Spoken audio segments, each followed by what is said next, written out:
Dry and extremely hot weather, shortfall in water supply, and no crops to harvest, leading to food shortages in most parts of the country.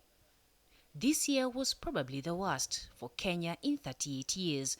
According to the Intergovernmental Authority on Development IGAD, about 541,309 children under 5 were at risk of malnutrition in the first quarter of this year. When it finally rained, it flooded, and just like that, it was back to the dry weather. This is the impact of climate change in the country. We have experienced droughts, which have been occurring very often or almost every year. We have been losing livestock, which has had a very big impact as far as the loss of money. Counties in arid and semi-arid lands, ASALs, are the worst hit. The area hosts about 38% of the country's population and is home to more than 60% of the total livestock in the country. It also produces 50% of the meat consumed.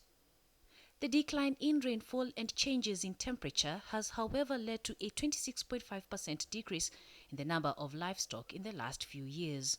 Kenya is 80% ASAL, arid and semi-arid.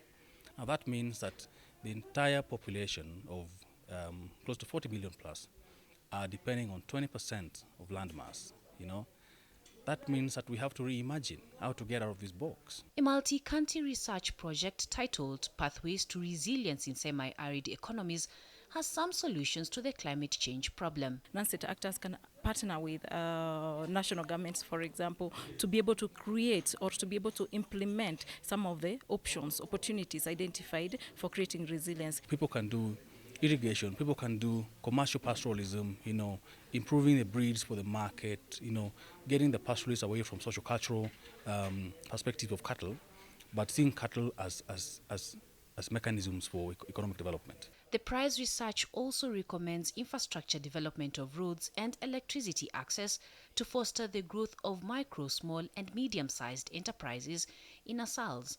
The business accounts for about 80% of the total employment in the area. Opening up a space.